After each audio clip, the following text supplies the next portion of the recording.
Hey guys, it's Reim here. Welcome back. This is Chapter 14, Part A. Now, if you needed to use a lot of items in Chapter 13, or for Alexei for the end of Chapter 13, don't worry about it. There's a Muramasa shop coming up pretty quickly, and you should have accumulated quite a lot of essence already.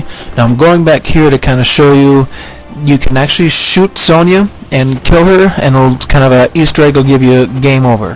So it's just kind of a fun little trick to do. Now I've equipped my windmill shuriken and my scythe because we're going to take out these marionettes. And you can actually do this really easily, no hurt. And if you want, you can even do this farming them for essence. So just stand over in this area here and start spamming scythe UTs, or you can do windmill shuriken UTs. I'm just going to stay in this spot and you see how many scythe UTs I can get off. Now I'm making quite a lot of essence. I have 900 plus thousand essence, so I'm not worried about farming these guys for essence. I'm just going to sit here and just farm UTs over and over and over again until they're gone. Now that UT just took out 4 of them. You see I'm getting hit a little bit. That's because I just want to get this through, get past. I don't have to worry about getting hit too much. That took quite a lot of life off. But here, be smart. Jump back and just keep on going over and over again. This fight is actually really darn simple. But like I was saying, if you do need the essence, then use windmill shuriken UTs and absorb the essence, jump back and do more windmill shuriken UTs. Now the other thing about the marionettes is their explosion does not damage you, so you don't need to worry about them exploding and having to dash out of the way. So one left, we'll take care of her.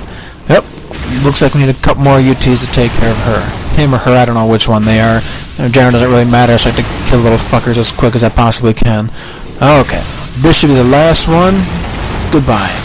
Okay, now there's a Muramasa shop coming up. There's a dead body that I'm purposely skipping. That dead body has a mushroom.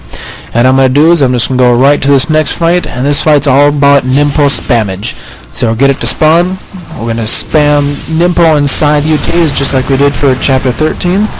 And you want to stay as close to the door as you can, just like in Chapter 13. Now, of course, I'm happen to be jumping away.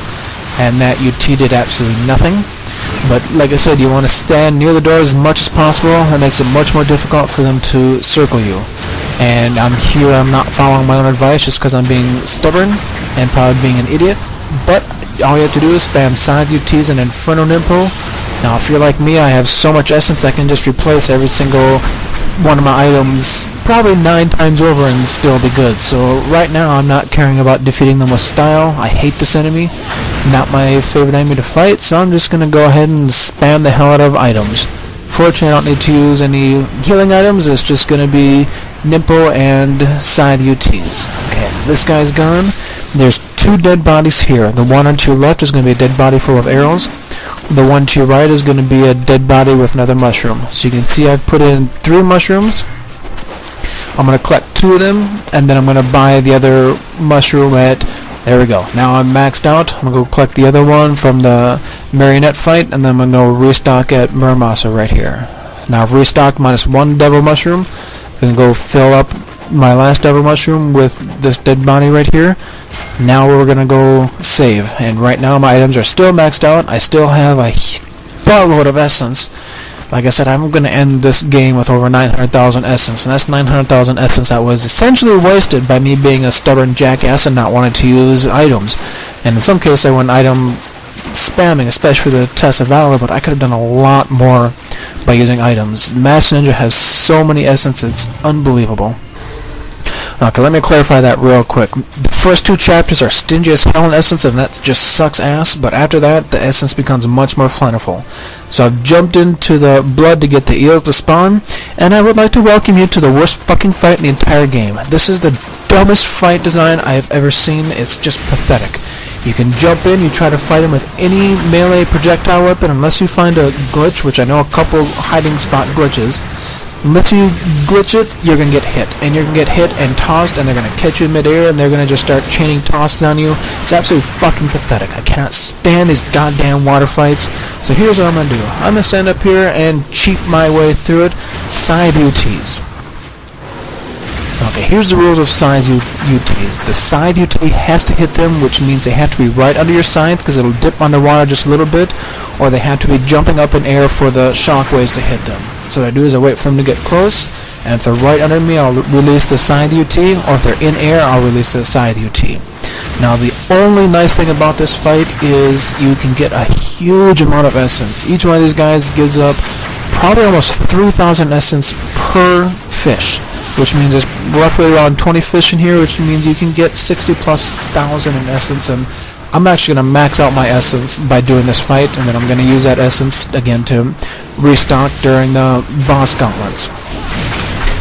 Other techniques you can use, well, you can use Kasirigama UTs, that should hit them. You can get one-hit UTs there. You can do arrow UTs, or you can jump in the water and just hit B until your thumbs go numb, and you'll get tossed around and hit constantly, and it's just stupid. I'm sorry, I'm probably going to be swearing a lot more for this fight. I just think it's absolutely fucking ridiculous. I cannot stand it. In fact, the only reason I'm doing this fight is to show you a way to do it and show you a way to get essence if you need to stir up for the boss gauntlet coming up. And most of the time what I end up doing is just running past these fights and hope I don't get hit.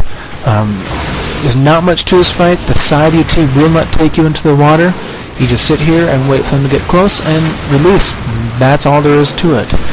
Another thing to know about this fight is it respawns. So if you do this fight and you go back and save and you come back out, the fight's going to respawn on you.